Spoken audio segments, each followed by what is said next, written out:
since I was a little kid.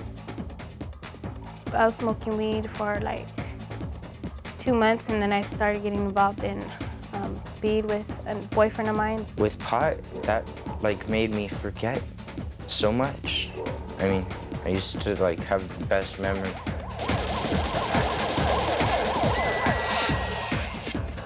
I started smoking marijuana off and on, you know, a couple days a week, and then it got like heavier and heavier to every day, and then it got to like 10 times a day or more. And then at 14 I was doing speed and cocaine, and at 15 and 16 and 17 I was doing crack, heroin, PCP, a lot of speed. I use marijuana as a gateway drug. I started with that, and then I liked that, so I went on to acid, and then, you know, I thought acid was cool.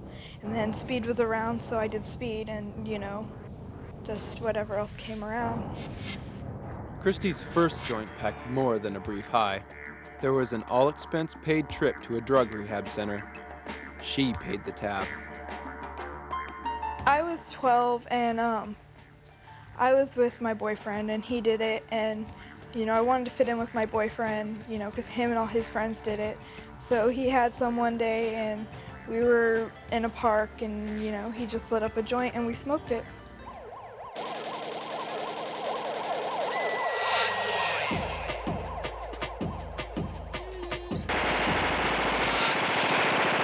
Geraldine knows how the addiction just sort of sneaks up on you. She smoked for 5 years, and then she needed more. It was easy for me to say yes to other things.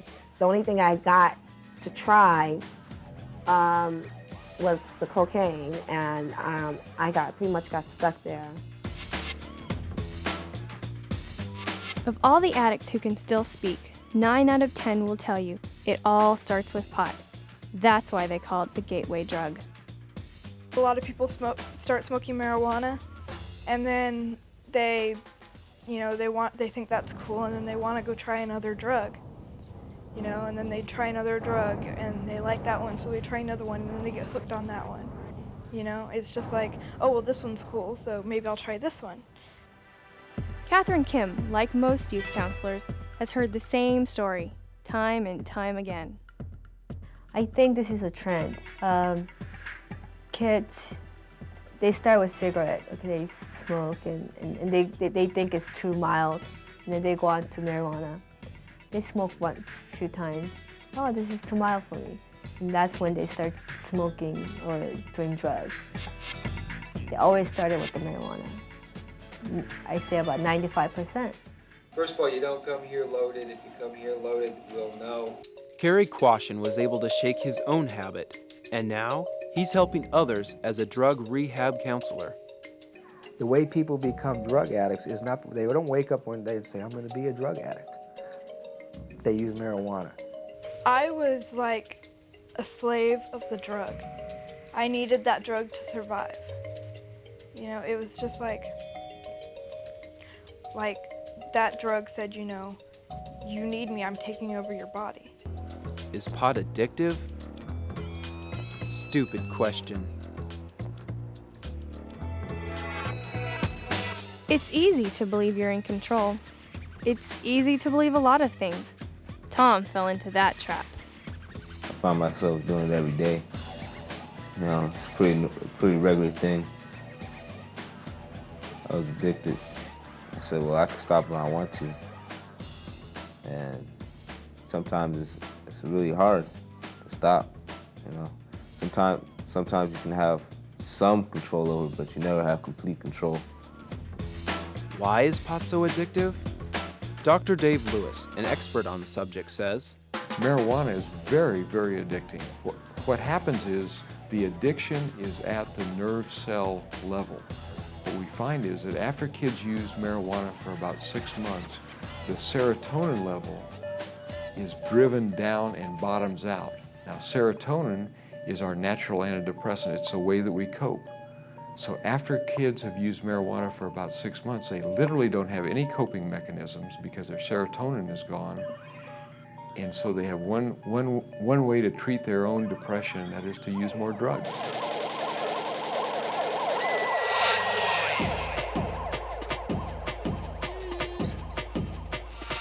it's possible. A 14 or 15-year-old can be addicted to drugs just as much as a 18, 19, 20-year-old can be addicted to drugs. I breathe, ate, slept, drugs, even when I was younger.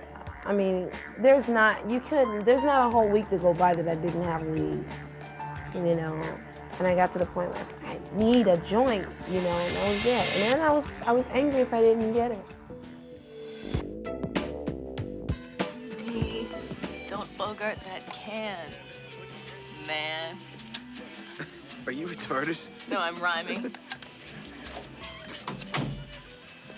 You guys better not be inhaling. Films like Reality Bites glamorize drug use and abuse. But the reality of addiction literally bites. All you do around here, Troy, is eat and couch and fondle the remote control. I am not under any orders to make the world a better place. Well, then what good are you? Dr. Joseph Harasti reveals yet another pot-smoking pitfall, and the hits just keep on coming. Marijuana can also cause, and this has been well described again, is what is called an amotivational syndrome, where a person loses their motivation to do anything in life. I have a patient of mine. He was a 17-year-old. He was a junior in high school. He dropped out of school, and he essentially spent his whole day lying in his bed, in his room, smoking joint after joint. His whole life collapsed around him. His whole life he became bedridden, bed confined to his room, smoking marijuana. You don't really know when it's happening, but you can sometimes tell. Like I stopped going to school. I would leave school campus, just go smoke or whatever. I got caught with it and still didn't bother me, like whatever. It makes people tired and lazy about things. Just like last month, I didn't really care about anything. I don't care what happened, big deal, get in trouble, don't care. They just become whatever. You know, life is just whatever. You know, I'm here for, who cares if I die? So as long as I was able to get high, it really didn't bother me. Using almost always means losing. Losing great relationships with real friends. It has great impact on the friendship. You only get involved with people that are doing what you're doing. Now, if they weren't smoking, I didn't want anything to do with them. They weren't doing what I wanted to do. I'll just give an example of my client. He's a 14-year-old boy. He went back to his old friends and said, hey, you know, I found this great thing. It's better than just smoking cigarettes, so let's try it. And they thought, well, hold on, you know, smoking cigarettes is one thing, but doing drugs, marijuana is another thing. There's no way we can do marijuana. He separated himself from old friends. Yeah, he lost all his friends. Marijuana. It's the weed that kills friendships and chokes out families at the same time. And it wasn't until April when the police brought her home, and then she told us that, you know, she felt suicidal and she was in a bad way and she needed some help. Yeah, I had tried to commit suicide a couple of times. I had big old slits on my wrists, and when they went to take my pulse, when the police went to take my pulse, they noticed them and they told her about it. I ended up going on a 4-day therapy course for myself because I was so depressed and so, I just couldn't handle it any longer. It was like my whole life had fallen apart. It makes me feel really bad to know that I hurt her that much, you know, to put her through what I put her through. I mean, I would never mean to hurt my mother. I love her a lot. I walked away from my family. I allowed my family to think I was dead for like 3 years. You know, they had missing persons report on me. My resident thought I was dead. I was just in the street. I mean, I was all over the place. Half the time I didn't even know where I was. And I really didn't care. Just as long as the drugs were there, you know, it didn't bother me.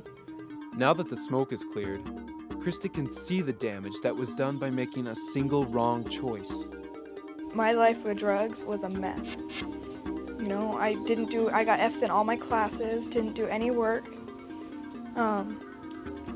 I got into a lot of fights, I was really lazy. After I get out of high school, I want to go to the Marines. But in order to go to the Marines, you have to graduate high school. so I had to do better in school. And after you graduate high school, they do give you drug tests, regular drug tests. So I kept on using. I could have been put in a military prison, or I could have been dishonorable discharge. And I didn't really, I mean, that's not really a smart choice to do. After I get out of the Marines, I want to go to college.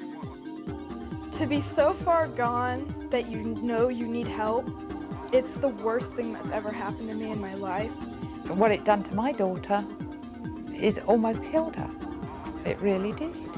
And I mean, I don't know whether you want me to go into this, but there's other sides of this too. She was using sex to get drugs. So where does AIDS come into this? You know, I mean, a 13-year-old sleeping with a guy 21 to get drugs. To a kid that's smoking pot, I'd say don't get into it, because if you look at my life got really messed up just from smoking one joint. You know, it led to other things, and I wouldn't advise that because I've gone through a lot, and I wouldn't wish that upon anybody, even if they were my worst enemy.